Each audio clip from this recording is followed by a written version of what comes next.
Sampai akhirnya Siska berhasil lolos, dan ia pun sampai di rumah kosnya. Siska pun langsung masuk ke kamar dan langsung sholat. Setelah selesai sholat, Siska merenung di kamar. Karena rasa penasarannya belum terjawab, meski dia diganggu sosok tadi, perasaan ingin masuk ke rumah itu belum juga hilang. Dia pun memutuskan akan melakukan perjalanannya menuju ke rumah itu kembali besok pagi. Malam pun tiba. Saat Siska tertidur, dia dibangunkan oleh adanya seekor burung puyuh yang mati masuk ke kamar lewat ventilasi udara. Lalu, Siska mengambil dan membuang burung itu. Saat membuangnya, di sana Siska melihat sosok tinggi besar yang sedang berdiri. Sosok tersebut ternyata adalah sosok yang tempo hari mengejarnya. Sosok tersebut mengamati Siska dengan 6 matanya. Siska pun kembali berbaring ke ranjang dan langsung tidur dengan kondisi dipaksakan.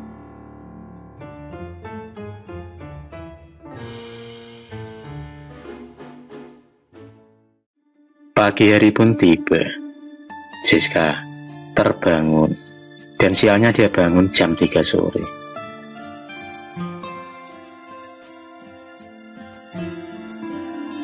Setelah mandi dan sholat, Siska bersiap-siap menuju ke rumah angker itu. Siska pun sampai di sana pukul 3:30 sore. Saat dia mencoba memanjat gerbang, ternyata gerbangnya tidak dikunci.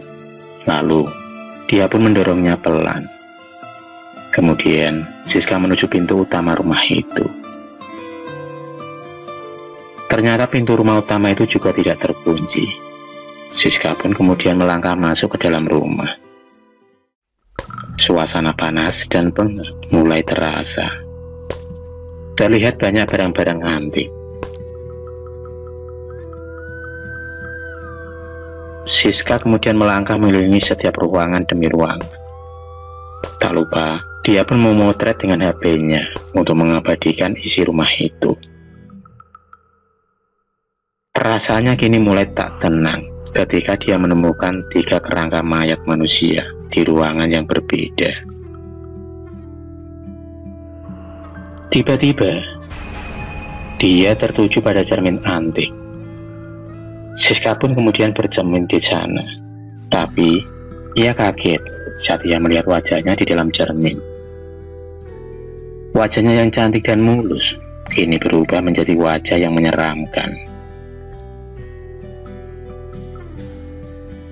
Tiba-tiba cermin itu pecah, dan pecahan kaca itu berhamburan mengarah ke arahnya. Untungnya dia langsung bisa menghindar.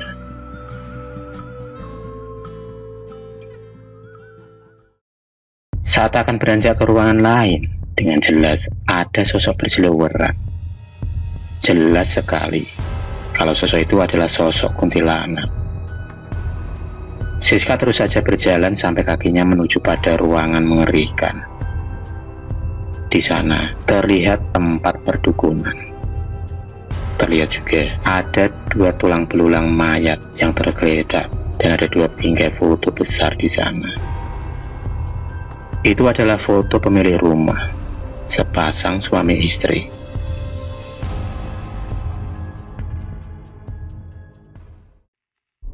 Jam menunjukkan pukul 5:30 sore.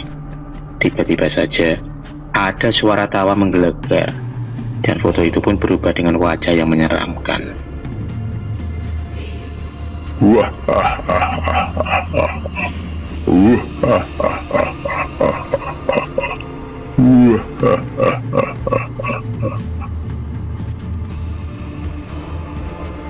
Siska pun kemudian memutuskan pergi dari rumah angker itu. Dia pun berlari melewati lorong menuju ruang utama. Dari belakang seperti ada yang mengejarnya.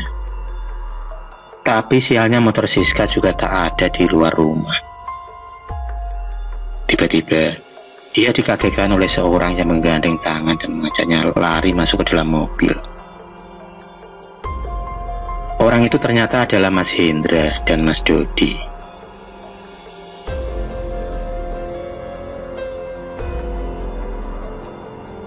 Saat perjalanan pulang, Siska bertanya soal sepeda motornya, dan Mas Hendra pun menjawab kalau motornya sudah mereka bawa ke rumah kos. Setelah sampai di rumah, Mas Dodi pun menjelaskan kalau dia ternyata punya indera keenam. Jadi mereka tahu kalau Siska pergi ke rumah angker itu. Di ruang tengah ketika bersaudara itu pun bercerita.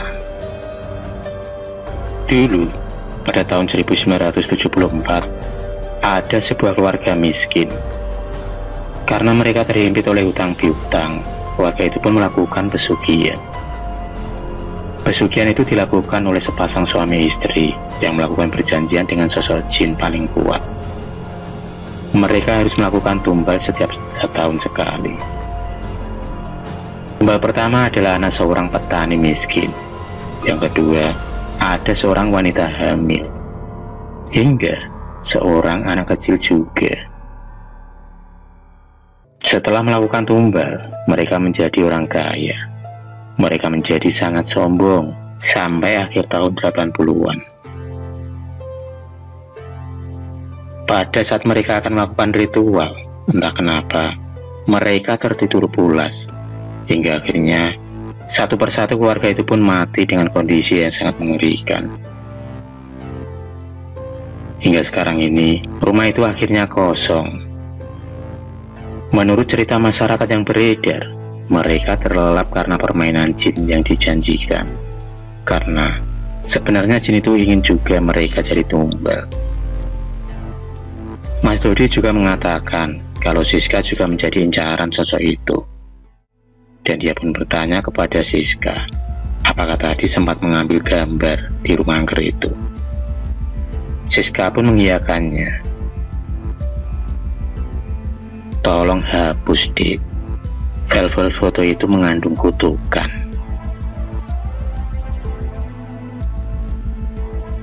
Siska pun kemudian menghapus filenya. Ternyata hasil foto jepretan tadi semuanya berubah menjadi gambar sosok makhluk bermata enam. Tapi syukur alhamdulillah semuanya bisa dihapus. Setelah 3 bulan berlalu, Siska memutuskan bekerja dengan 3 bersaudara itu. Faktanya, Gondrong bersaudara itu adalah orang yang sangat baik. Mereka taat beribadah, hanya saja penampilannya yang agak seram. Tapi itulah kehidupan. Jangan menilai seseorang itu dari penampilannya saja, atau dari kulit luarnya saja.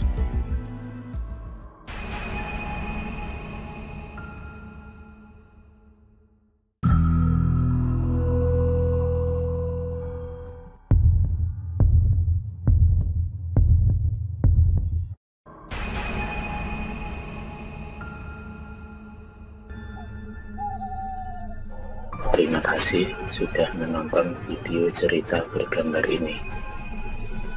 Klik subscribe untuk terus mendapatkan video-video cerita bergambar selanjutnya. Semangat berkarya.